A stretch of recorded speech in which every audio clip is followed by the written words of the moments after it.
Morning class 9th students, as we all know, we are on chapter number 2, socialism in Europe and the Russian Revolution, and we have done the introductory part of this chapter and one topic also, liberal, radicals and conservative, तीनों के बारे में आपको बता दिया गया है. Now our next topic is industrial society and social change.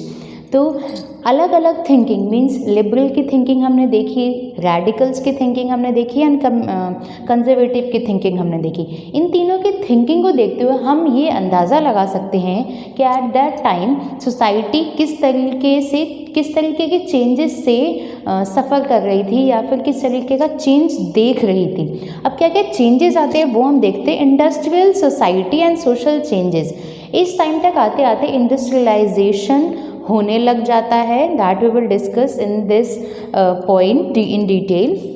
ना पॉलिटिकल ट्रेंड्स आने लग जाते हैं, नया टाइम मतलब नया समय आने लग जाता है जो कि क्या है, एक तरीके से सोशल और इकोनॉमिक चेंजेस है. अब वो सोशल और इकोनॉमिक क्या चेंजेस हैं वो हम देखेंगे. न्यू सिटीज़ केम अप, नई नई सिटीज़ बनने लग जाती है, इंडस्ट्रियलाइजेशन होने लग जाता है, मशीनरीज का इन्वेंशन हो रहा है, हम लोग बड़ी बड़ी फैक्ट्रीज़ लगा रहे हैं. अब जब बड़ी बड़ी फैक्ट्रीज़ लगेंगी तो उनमें काम करने के लिए कंजर्वेटिव तो आएंगे नहीं. कंजर्वेटिव मीन्स अगर हम नोबल लोगों की बात करें तो वो तो काम नहीं करेंगे. वो किससे काम करवाएंगे? वो लोअर क्लास के लोगों से काम करवाएंगे. सो अब ज़रूरत पड़ती है इन फैक्ट्रीज़ में मेन, वुमेन्स एंड चिल्ड्रन की. हम लोग इंडस्ट्रियलाइजेशन का दौर पढ़ रहे हैं तो काम करने के लिए कोई ना कोई तो चाहिए. नाउ अब ज़रूरी नहीं है कि सभी लोगों को फैक्ट्रीज़ में काम मिल रहा है. फैक्ट्रीज़ में काम नहीं मिलने की वजह से अनएम्प्लॉयमेंट भी बढ़ रहा है. हर इंसान नहीं काम करना चाहता है, उसे दूसरे तरीके का काम करना है. बट एक ही तरीके से सोसाइटी उस टाइम पे बहुत ज़्यादा सफ़र कर रही थी तो इस वजह से अनएम्प्लॉयमेंट बढ़ रहा था. अब जिनको काम मिल रहा है उनके जो काम करने का टाइम है, जैसे हमारे जो फादर हैं उनके काम करने का टाइम 8 आवर्स 10 आवर्स होता है. बट इस टाइम पे हम देखें कि वर्किंग आवर्स लंबे से लंबे होते जा रहे थे, ज़्यादा से ज़्यादा उनसे काम लिया जा रहा था. बट अगर पैसे देने की बात आए देन उन्हें लो वेजेस दिया जाता था, मतलब कम पैसे दिए जाते थे. हाउसिंग की प्रॉब्लम है, सैनिटेशन की प्रॉब्लम है, और इस वजह से लिबरल्स एंड रेडिकल्स, पता नहीं लिबरल्स एंड रेडिकल्स की क्या क्या थिंकिंग थी. सो लिबरल्स एंड रेडिकल्स थोड़े सॉल्यूशंस चाहते थे. ओके, सो क्योंकि वो लोग देख रहे हैं कि इतनी बुरी कंडीशन फैलती जा रही है हमारे लोगों के बीच में, तो हमें एक चेंज चाहिए, सोशल एंड इकोनॉमिक चेंज होना चाहिए सोसाइटी में ताकि लोगों के हालात सुधरे. अब जो प्रॉपर्टी है वो इंडिविजुअल्स के हाथों में है. कंजर्वेटिव हम लोग मान सकते हैं जो नोबल्स है उनके हाथों में है. बट यहाँ पर अगर हम बात करें लिबरल्स एंड रेडिकल्स के जो अपर लोग थे उनके पास भी पैसे थे. यहाँ पर देखेंगे लिबरल्स एंड रेडिकल्स के वो भी प्रॉपर्टी ओनर्स एंड एम्प्लॉयर्स थे, उनकी भी फैक्ट्रीज थी, वो भी लोगों को एम्प्लॉयमेंट देते थे. But conditions liberals and radicals की इतनी अच्छी नहीं थी जितनी हम कंजर्वेटिव की माने और नोबल्स की मानते हैं. तो जो ये लिबरल्स और रेडिकल्स थे वो अपने ही लोगों की थोड़ा सा उत्थान चाहते थे, उन्हें अपर बनाना चाहते थे. किस बेसिस पे? ताकि वो दुनिया का सामना कर सके, society economic wise and social wise थोड़ी डेवलप हो. तो वो क्या चाहते थे, उनकी जो वर्क फोर्स है वो हेल्दी और एजुकेटेड सिटीजन्स उनके अंदर होने चाहिए. अगर हेल्दी रहेंगे तो ज़्यादा अच्छे से काम कर पाएंगे और एजुकेटेड बनेंगे तो वो अपने हक के लिए खड़े हो सकते हैं. तो ये पॉइंट हम लोगों ने इसलिए डिस्कस किया है क्योंकि हम देख रहे हैं कि यहाँ पर सोसाइटी में धीरे धीरे चेंजेस आ रहे हैं. जो चेंजेस लाने का मेजर काम कौन कर रहे हैं? Liberals and radicals. Now we will move forward.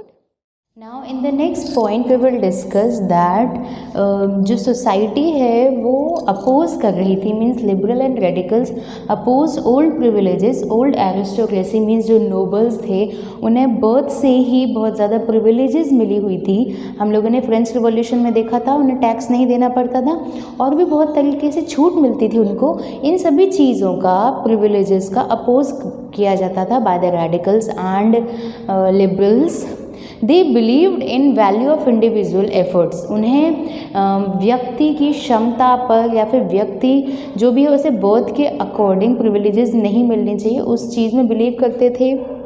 Value of individual effort labour and enterprise में ज़्यादा यकीन करते थे, न कि प्रिविलेजेस में।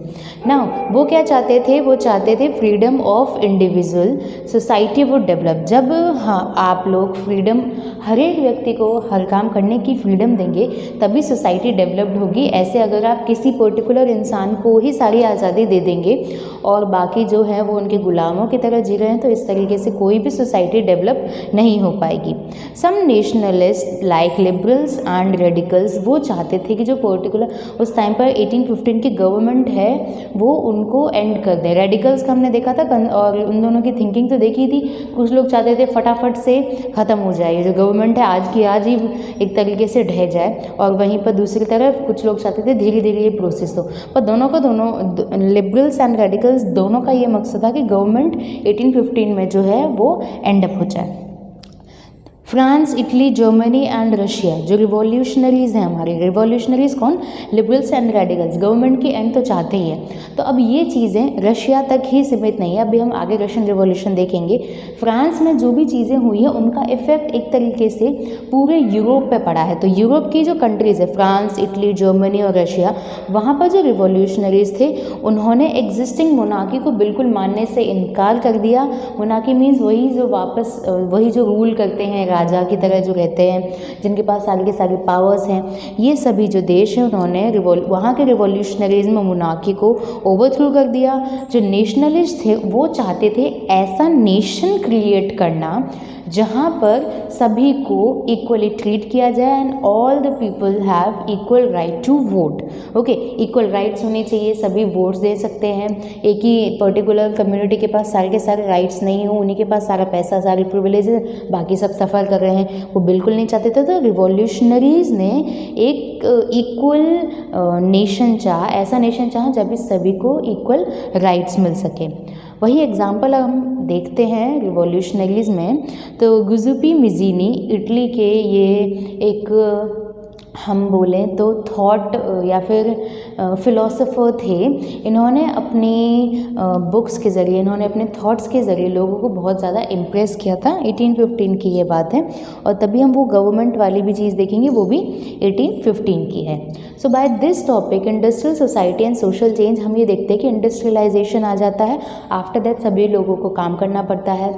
सभी लोगों में जो अपर क्लास के लोग हैं वो काम नहीं करते हैं, जो लोअर क्लास के लोग हैं, लोअर स्ट्राटा के लोग हैं, वो वर्क कर रहे हैं, उनका शोषण हो रहा है।